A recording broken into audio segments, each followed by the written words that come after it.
Olá, uma ótima semana para todos que nos assistem. É sempre um prazer muito grande ser recebida por você aí na sua casa. E olha, eu quero retribuir esse carinho te passando muita informação e prestação de serviço. E nosso quadro de Direito do Consumidor é tudo isso e mais um pouco. Vamos rever nesta segunda-feira algumas perguntas que o Dr. Samuel Soares respondeu. Bora lá!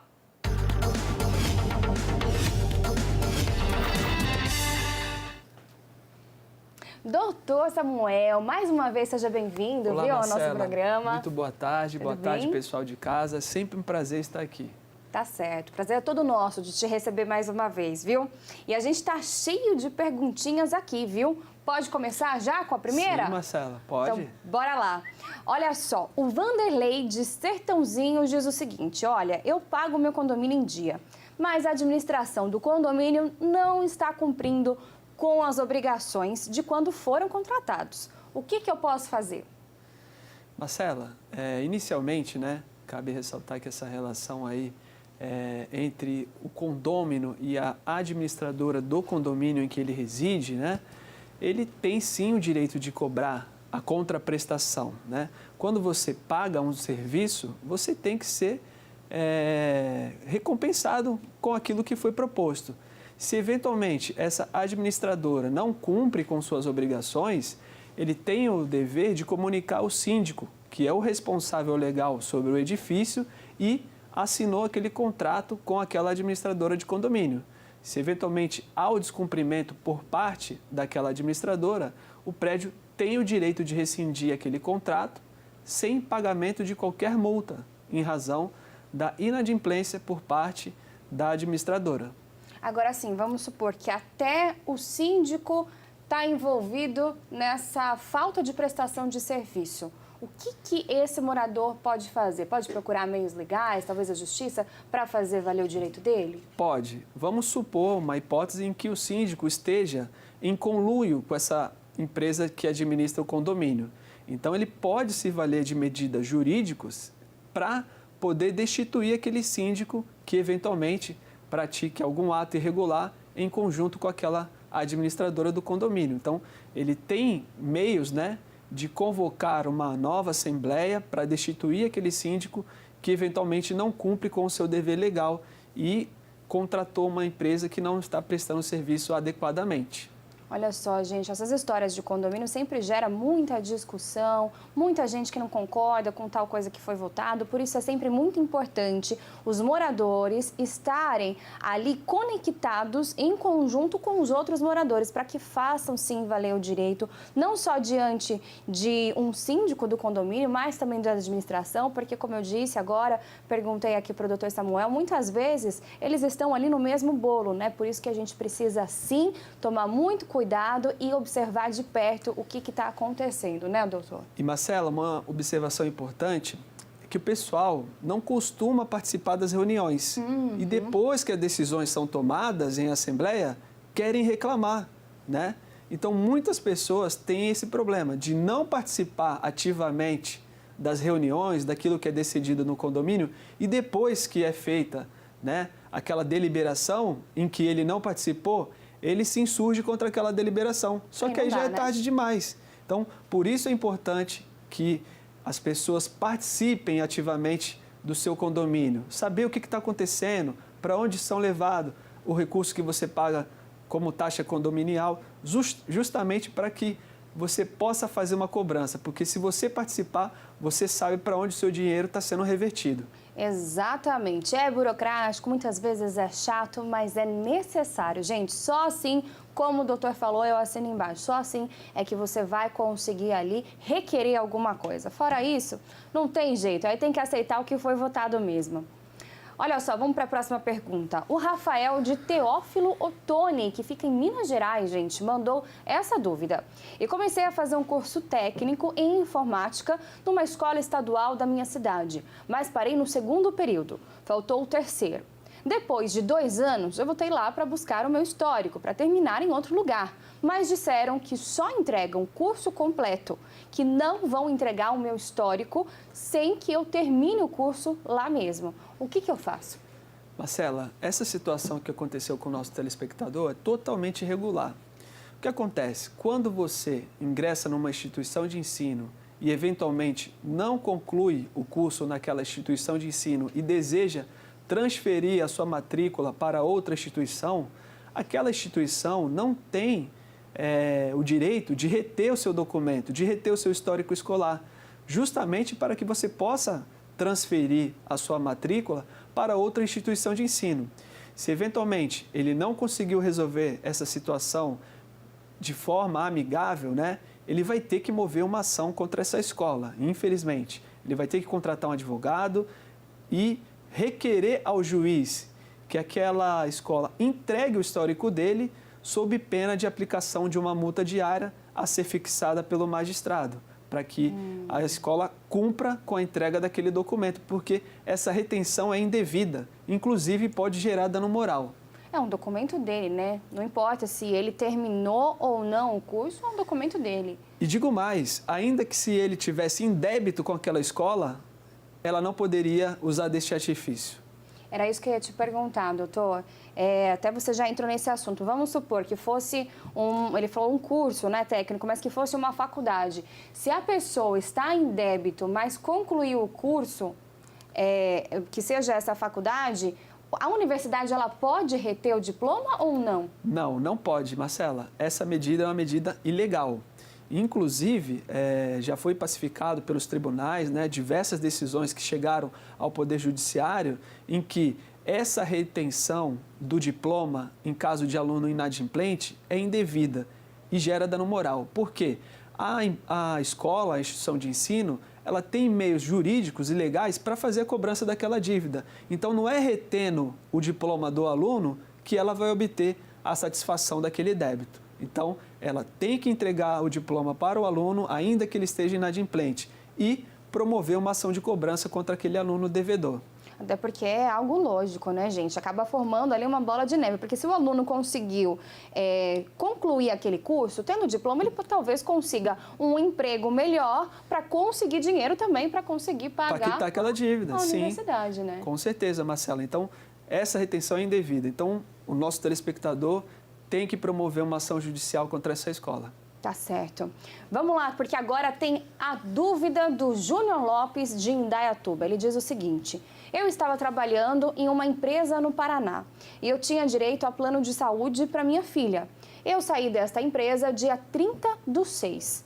A minha filha acordou chorando semana passada e fui pedir para minha mulher ir com ela para verificar se o plano ainda estava ativo. Chegando lá, eles falaram que tinha 1 mês de carência e atenderam minha filha normalmente. Depois disso, ligaram mais tarde informando que o plano não estava válido. Ela passou pelo médico, eles consultaram ela e passaram por uma receita para comprar 3 remédios. E agora eles querem que eu pague R$400 da consulta dela, sendo que foram eles que erraram.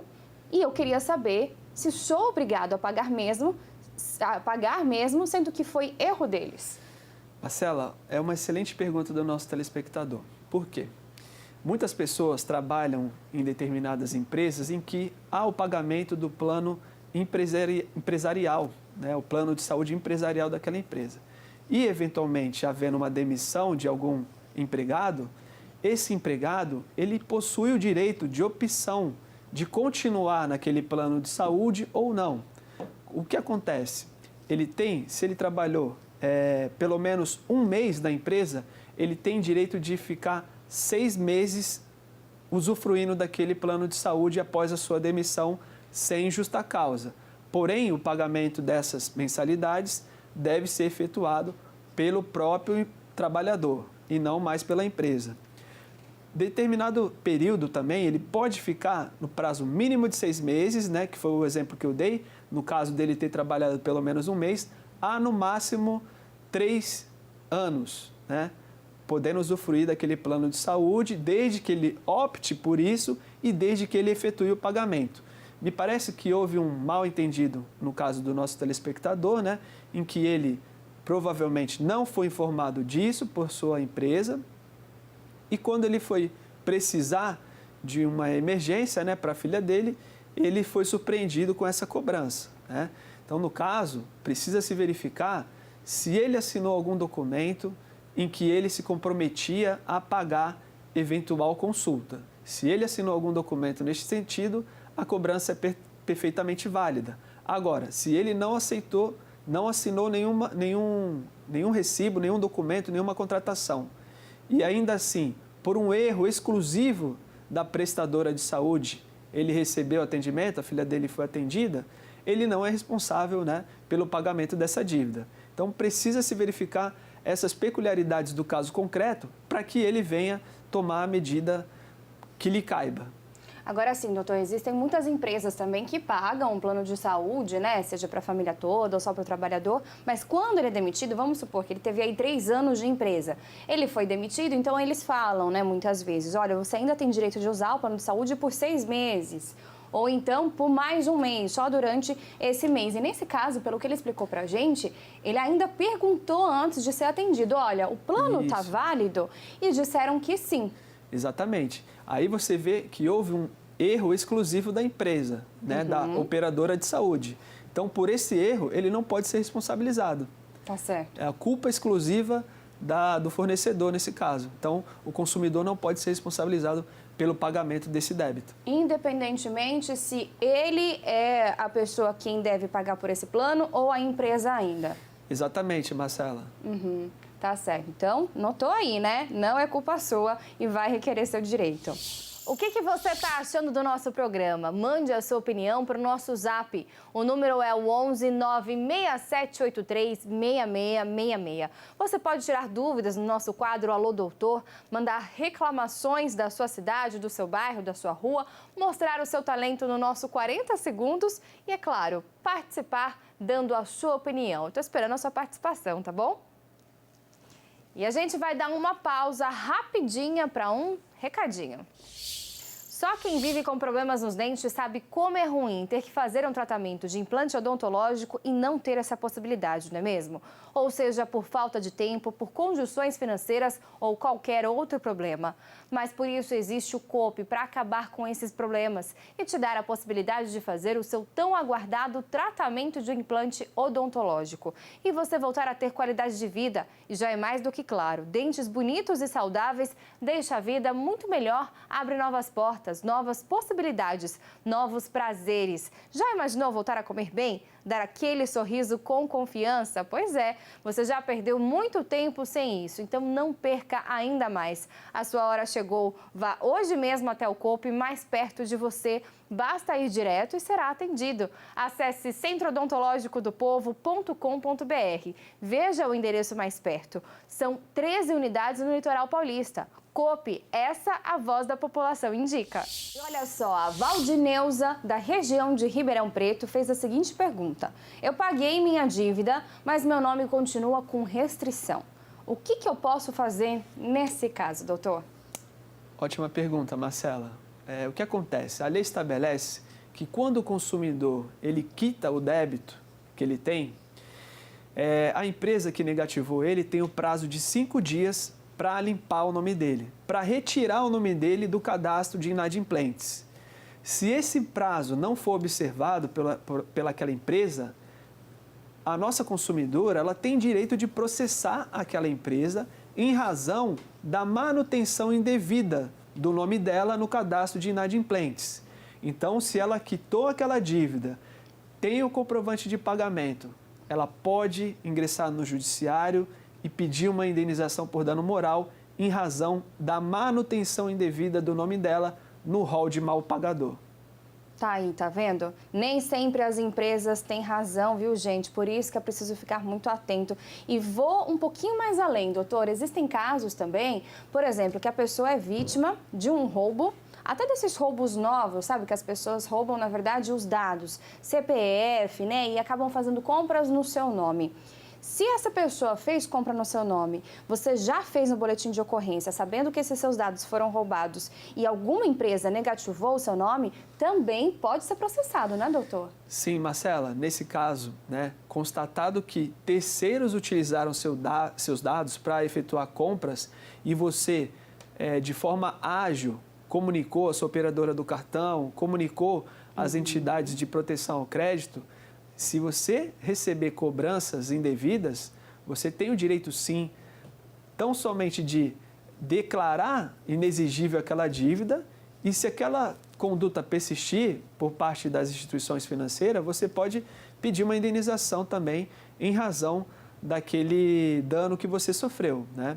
Tá certo. Por isso, gente, é preciso ficar sempre em alerta, tá bom? E olha só, o José Heraldo de Mojimirim diz o seguinte: eu tenho uma chácara em Ouro Fino, lá em Minas Gerais. E quando fui pedir ligação de energia elétrica, a CEMIG alegou que não podia porque o poste mais próximo ultrapassava 30 metros e era preciso colocar um poste. Fiz isso e paguei R$ 6.180. Agora, outras chácaras estão instalando energia usando o poste que eu coloquei e algumas chácaras com mais de 80 metros distante do poste. O que eu devo fazer? Olha, Marcela, a situação do nosso telespectador é meio inusitada, né? Complicado. Provavelmente ele mora numa zona rural em que ainda não há instalação completa, né, da energia elétrica e ele teve que pagar um valor considerável para a instalação da rede elétrica na propriedade dele. E agora outros usuários dessa rede, vizinhos, né, provavelmente, da propriedade dele, aproveitaram o poste dele para fazer as suas ligações.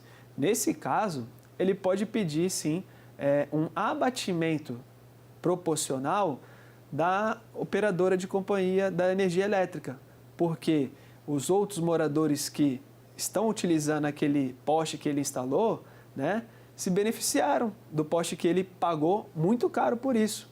Então, ele tem o direito, sim, de cobrar da operadora de energia elétrica, né, um abatimento, tendo em vista que aquela área foi se desenvolvendo e o poste que ele pagou de forma individual foi utilizado para a expansão da rede elétrica daquela região. Então, ele tem direito, sim, a obter um abatimento, né, das suas faturas de energia elétrica, né, ou até ser ressarcido também em razão disso. A gente vai dar uma pausa rapidinha, hein? Mas é rapidinha mesmo, porque a gente vai para um intervalo e volta já já, não saia daí.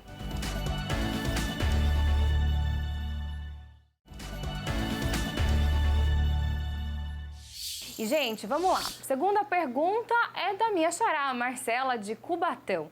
Ela diz o seguinte: eu comprei um celular no site Mercado Livre. Venceu o prazo de entrega e ainda não chegou. O que eu devo fazer? Muito boa pergunta da nossa telespectadora, sua xará, né? Por quê? Às vezes a gente faz algumas compras pela internet e os prazos de entrega não são respeitados, né? Eu mesmo, recentemente, comprei aquele álbum da Copa e a previsão de chegada do produto não foi respeitada, né? Qual o procedimento que eu devo adotar? Primeiramente, comunicar o site ou a loja que você comprou aquele produto. Olha, fiz a compra em tal data, vocês deram o prazo de entrega e ele não foi cumprido. Solicito as providências cabíveis, dou um prazo de 5 dias para eles se manifestarem a respeito da minha reclamação e se, evidentemente, eles não se manifestarem nesse prazo, aí eu posso tomar as medidas jurídicas cabíveis. O que, por exemplo? Eu posso exigir o cumprimento forçado daquela obrigação, né? Eu ingresso com uma medida judicial solicitando que o juiz determine de forma liminar a entrega daquele produto que eu comprei, sob pena de uma multa diária. Então, o juiz vai estabelecer uma multa diária, por exemplo, R$ 1.000 de multa diária, para que a empresa entregue o produto que eu comprei no prazo que o juiz fixar. Ou eu posso fazer o cancelamento daquela compra e pedir o dinheiro de volta devidamente corrigido. Tá certo. E no caso, por exemplo, como você citou, né, do álbum da Copa, tá tendo uma procura muito grande. Nesse caso, se a empresa falar, olha, tá tendo uma procura muito grande, a gente não tá dando conta de entregar tudo no prazo especificado, ela também, isso é cabível de multa ou não? Bom, se a empresa ela se comprometeu a me entregar em determinado prazo, ela é obrigada a cumprir, Marcela. O Código de Defesa do Consumidor, ele é claro nesse sentido de que a oferta vincula o fornecedor. Então, se ele sabe que existe uma grande demanda daquele produto e por questões logísticas ele não consegue cumprir aquele prazo, ele deve colocar o prazo que ele consegue cumprir ou contratar outras empresas para justamente o consumidor não pode ser prejudicado. O consumidor é a parte mais vulnerável nessa relação de consumo. Então, justamente a lei protege o consumidor desse tipo de conduta. Tá certo. Se a empresa não avisa, vamos supor que você fez uma compra, eu sou a empresa. Aí você fez a compra hoje, amanhã eu te aviso que provavelmente vai ter um atraso. Aí também vai de conversar, mas nesse caso ela ainda é obrigada a cumprir o prazo. Tem que ter um bom senso. Nesse caso concreto que eu citei, do álbum da figurinha, eu fiz a compra no começo de agosto. E o prazo que eles me deram venceu ontem. Então, veja bem, tem um prazo considerável, justamente porque eles se programaram, sabiam que a demanda era grande, né? E por isso me deram esse prazo prolongado para entrega. Então, veja bem, foi um prazo longo. Não há justificativa plausível para que eles não cumpram com o que foi combinado. Tá certo. Tudo é negociável, mas a gente tem que analisar caso a caso, como o doutor acabou de especificar aqui para a gente. Vamos para a nossa terceira pergunta da Gabriela de Ilhabela. Ela disse o seguinte: fui incluída no SP Serasa sem aviso prévio. Posso ajuizar uma ação de indenização? Olha, é muito interessante a pergunta da nossa telespectadora de Ilhabela. Esse tema é um tema relevantíssimo, né? E que acontece alguns equívocos por parte das empresas, por parte dos próprios cadastros de proteção ao crédito. Por quê? O que acontece? Ela fala que foi negativada e não foi notificada dessa negativação. A lei exige, né, que o devedor ele seja notificado. Quando você tem uma dívida, você deve ser informado. Olha, o seu nome vai ser incluído no rol do SPC e Serasa por conta dessa dívida e diz lá o valor da dívida. É uma cartinha, uma carta simples, não precisa ser com aviso de recebimento, mas você tem que ser notificado. Então, a empresa e o cadastro de inadimplentes têm que notificar o devedor, sob pena de pagamento de indenização por dano moral. Existe uma súmula do STJ, do Superior Tribunal de Justiça, que estabelece que a falta de notificação do devedor na inclusão do nome dele no rol de maus pagadores enseja a fixação por indenização por dano moral. Ou seja, se não rolar essa notificação, a empresa pode responder por isso. Pode ser responsabilizada e nossa telespectadora pode procurar um advogado de sua confiança para ingressar com a ação cabível em razão dessa falta de notificação. Um outro detalhe importante, Marcela, que a gente deve estabelecer aqui também, é que às vezes a pessoa é notificada, recebe aquela carta, mas ela não mora mais naquele endereço. Então aí não é culpa da empresa e não é culpa do SPC e Serasa. Se ela mudou de domicílio, basta a empresa comprovar que enviou a carta para o antigo endereço. Entendi. Entendeu? Entendi. Então é um caso delicado também. Agora, doutor, vamos supor, a pessoa pagou a dívida, já estava com o nome negativado. E quanto tempo o SPC e o Serasa têm para conseguir tirar o nome dela do rol ali de cadastro depois que ela consegue quitar essa dívida? Interessante a tua pergunta, porque muitas pessoas pagam a dívida e ainda assim o nome dela continua sujo no cadastro de maus pagadores. O que o Código de Defesa do Consumidor fala sobre isso? O prazo é de 5 dias. Você quitou a sua dívida, você tem que ter o seu nome limpo no prazo de 5 dias. Por quê? A manutenção indevida do seu nome no cadastro de inadimplente, ela gera direito à indenização por dano moral. Se você honrou com o seu compromisso, evidentemente que o seu nome tem que ser limpo. Sim. E o prazo é de 5 dias. Olha, você sabe que, até falar de um caso pessoal, né, que aconteceu com meu marido, ele foi vítima, na verdade, de criminosos. Ele já tinha feito o boletim de ocorrência, que roubaram os dados dele e fizeram um cartão com o nome dele sem que ele soubesse. Depois, a gente descobriu que os bandidos chegaram a fazer uma compra, não pagaram, o nome dele foi negativado. E a empresa, e ele não conseguiu, ele precisou de um crédito e não conseguiu, justamente porque o nome estava negativado. Foi assim que ele descobriu. E isso também cabe, inclusive, entrar na justiça, né, para ele requerer os direitos dele, porque ele já tinha avisado na polícia, já tinha feito boletim de ocorrência que os dados dele tinham sido roubados e que aquela dívida não era dele. Nesse caso também cabe, como que chama? Um processo judicial, né? Sim, Marcela. Por quê? Isso também já aconteceu comigo. Certa vez eu esqueci meu carro aberto e a minha carteira ficou lá dentro. E aí, tudo que o bandido queria, né? Sim. Por sorte não levou meu carro, mas levou minha carteira com meus documentos. E qual o procedimento que você deve adotar se você perder seu documento, sua carteira, ou você ser vítima de um roubo ou de um furto? Primeiramente, registrar o boletim de ocorrência. Registrando o boletim de ocorrência, você deve também comparecer ao SPC e Serasa para comunicar que seus documentos foram furtados ou roubados, né? E eles emitem um alerta. Então, qualquer crediário que os bandidos tentem fazer, qualquer cartão de crédito, qualquer empréstimo, vai ser negado, porque consta aquele alerta na rede do SPC e Serasa. Então, isso é uma informação muito importante que as pessoas desconhecem. As pessoas só fazem um boletim de ocorrência e acham que está tudo resolvido. Mas não, tem essa possibilidade de você deixar uma restrição lá no SPC e Serasa, um alerta, né, para que qualquer crediário ou dívida que seja feita em seu nome, você seja comunicado previamente, para justamente evitar que fraudadores utilizem os seus dados para cometerem crimes de estelionatos, né? Gente, ótima informação. Então fica a dica, né? Muito bacana. Doutor, é sempre um grande prazer te receber aqui. Já chegou ao fim, gente. É uma pena, mas muito obrigada. Semana que vem a gente está de volta. Marcela. Te aguardo aqui para tirar as dúvidas também dos nossos telespectadores. E deixa sua rede social, por favor. Com certeza.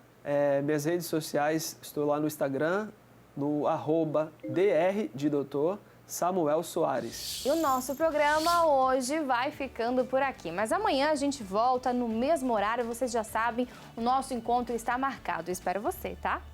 Beijo.